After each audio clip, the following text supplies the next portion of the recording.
नमस्कार हमारे प्यारे मित्रों, एमआरएन डायरीज में आपका स्वागत है। आज हम आपके लिए एक रोमांचक जानकारी लाए हैं। जब कभी भी आप पुराणों से संबंधित कोई कथा पढ़ते हैं या सुनते हैं, जैसे कि महाभारत, रामायण, विष्णु पुराण, शिव पुराण जैसे ग्रंथ और पुराण पढ़ते हैं, तो उसमें आप अवश्य से ही चारों युग के नाम को सुनते होंगे या पढ़ते होंगे, जैसे कि सतयुग, त्रेता युग, द्वापर युग, कलयुग। तो इन्हीं पुराणों और ग्रंथों में लिखी हुई जानकारियों के आधार पर आज इन युगों की विशेषताएं जानेंगे हम। तो आइए शुरू करते हैं। सतयुग यह प्रथम युग है। इसकी कालावधि आयु 17,28,000 वर्ष थी। इस युग में मनुष्य की औसत आयु 1,00,000 वर्ष तक की थी और मनुष्यों का कद 32 फुट तक का रहा था। इस युग में तीर्थ पुष्कर था और इस युग में पाप की मात्रा 0% थी और पुण्य की मात्रा 100% थी। और इसी युग में जो महत्व के अवतार हुए थे वह मत्स्य अवतार, कूर्मा अवतार, वराह अवतार, नरसिंह अवतार हुए थे। और उसके अलावा भी कई अन्य अवतार हुए थे। इनमें से एक भी अवतार मनुष्य रूपी नहीं थे और पृथ्वी पर कई नई प्रजाति या वंशावली इन्हीं अवतारों की देन थी। उनका उद्देश्य वेदों का उद्धार और पृथ्वी का भार कम करने का हुआ था। इसी युग में रत्नों को मुद्रा के स्वरूप में वपराश करते थे और पात्र स्वर्ण के हुआ करते थे।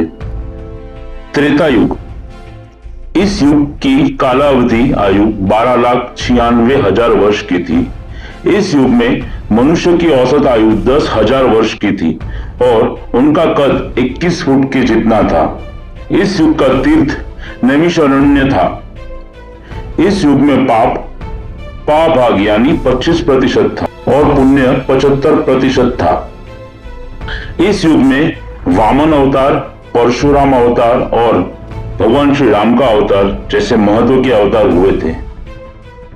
इसके अलावा भी अनेकों अवतार हुए थे, परंतु सतयुग के बलि राजा का अभिमान को चूर करने वामन अवतार, क्षत्रियों का विनाश करने परशुराम और वही क्षत्रियों का पुनः उद्धार और रावण का अंत करने श्री राम का अवतार हुआ था।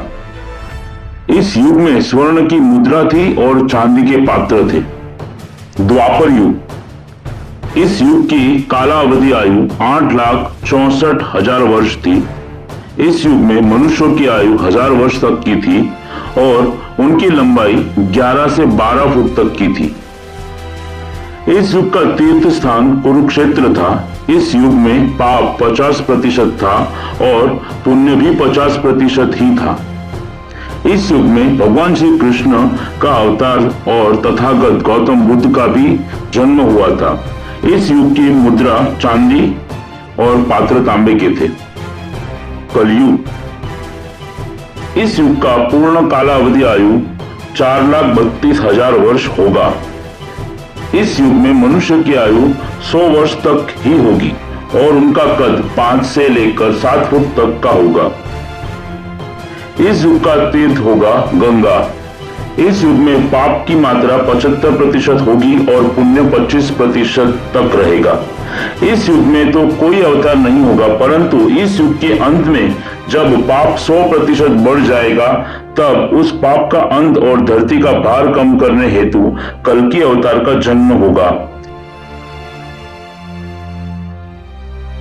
इस युग की मुद्रा लोहे की होगी और पात्र माटी के होंगे। यह सब जानकारी केवल ग्रंथों के आधार पर दी गई है। हमें आशा है कि आपको यह जानकारी पसंद आई होगी। तो कृपया इस वीडियो को लाइक और शेयर जरूर कीजिएगा और चैनल को सब्सक्राइब करना मत भूलिएगा। धन्यवाद।